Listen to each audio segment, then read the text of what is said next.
It's Tom, our superintendent of Bellevue Community School District in Bellevue, Iowa, coming to you with this week's Believe in the Blue update. It's an update since our last board meeting on Monday evening. I want to just share a few things with you.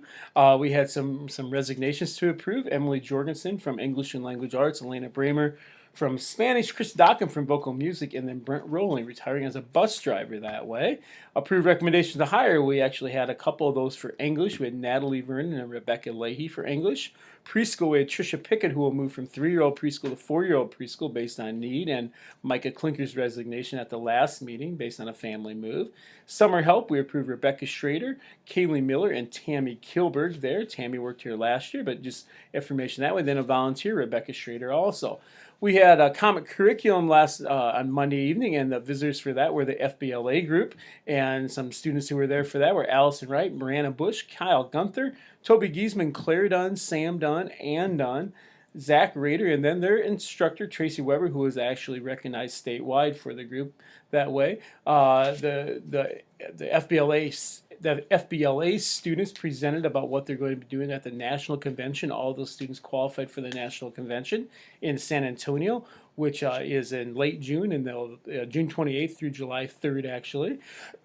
So they talked about what they've been doing, some fundraising for that, as well as school district support that way. So a great group, really talking about what they've done, what they've accomplished that way. In addition to that, prior to that, I guess actually I recognize all the school boards with the Iowa Association of School Board certificate as superheroes, and I really want to emphasize our school board members really are superheroes, spending a lot of time at school, doing a lot of things for our students in the district that way for no pay, but they do a great job at what they do, and they really want to make the school the best that it can possibly be. We also approved the contract for next year that way with a 3% total package increase for the teachers. That is a 2.72 salary increase that way. Is a 1-year contract that way. We raised family insurance to $150 a month. Some other just basic things in there, but we added robotics to the salary schedule that way, the extracurricular salary schedule at 5.0%, and also increased FBLA to 5.0% from 2%. So there's some things that way. So we approved contracts for staff. If you want to see all the people on staff, that'll be on the website later on today, if not by the time you listen to this already. Also talk about the graduating class of 2019. We have 60 graduates plus 4 exchange students who will participate in that way. In addition to that, we approved the fees for the 2019-2020 school year. Easy for me to say. Instructional materials fees, the big one that people always wonder about, 9 through 12 was $60. 6 through 8 we raised to $55, 3 through 5 for $50, and K through 2 to $45. Averages in those areas for high school is $96. For the middle school is the range is from 50 to 96.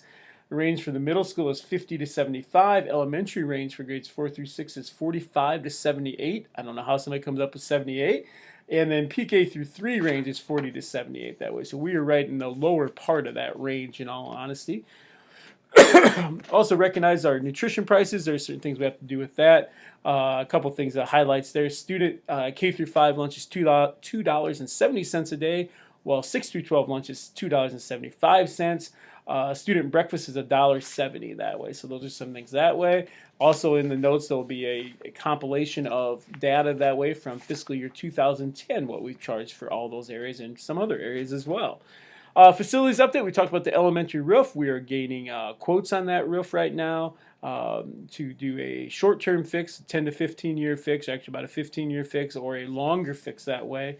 So we're looking at quotes that way, and I'm going to be analyzing those.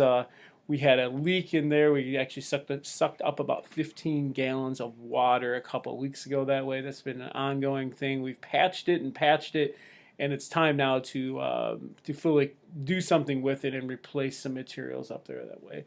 Also working on the middle school girls' locker room, making it more handicap accessible, but also modernizing it just as a whole for everybody.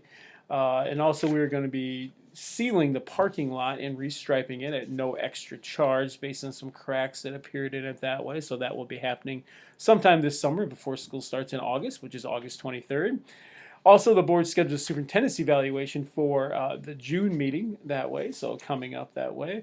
Information items, talk about safety precautions, talk about the bomb threat information, what went well, future considerations.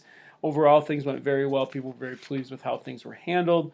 We also had an enrollment update that way, looking at hiring another kindergarten teacher in the future. Also, graduation is coming up on Saturday evening, May 25th at 8 p.m. Friday evening before that, we recognize some of our past graduates for the Beyond the Blue and what they've done since they've graduated. They have to be out 10 years or more in order to be recognized for that. That way, and be nominated, but that's a great thing. Encourage everyone to come that night to the Great River Gallery at 6 o'clock, and then we have a short program at 7 o'clock. We do have some hors d'oeuvres there, and the brewery next door is also open that night. High school band and chorus, when we talk about extracurriculars, they both received 2 ratings. In fact, the band received one rating along with 2, but 2 is also excellent that way.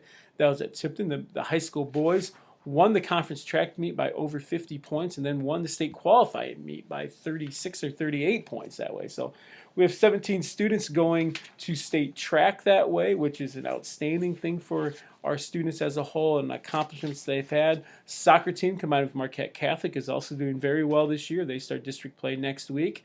Golf season is winding down, and baseball season and softball season is just starting up. We start with games next week, actually. As scary as that may sound, that is here. But in many ways, that's good. That also means that the weather should start warming up. Pretty nice day out there today compared to all the weather we've had that way. So, reminder, the last school day this year is May 31st. Remember, it was going to be May 29th. We made up a few days during the school year, but the last 2 student days are May 30th and May 31st. In addition to that, our teachers have made up all the days, or will be making up all the days, I should say, by the end of the year. Their last day is technically June 5th. I want to share one thing here I just picked up off of social media last night, actually. 7 skills students will always need. And I think sometimes that's important to recognize. One of those is curiosity and imagination. Another one is initiative and entrepreneurship. Another one is agility and adaptability. Critical thinking and problem solving. Hear that one a lot. Effective oral and written communication. Hear that one just as much as any. Collaboration across networks and leading by influence. Being able to speak with people and working with other people. And then accessing and analyzing information. Very important there as well. So on that note, I'm going to sign off for the day. I hope everyone enjoys the day outside. It's sunny out there. We've had concerts the last 2 nights. Have a concert tonight, the elementary concert. Encourage you to come out to that way, along with graduation next Saturday, May 25th at 8 p.m. Have a great one, everyone.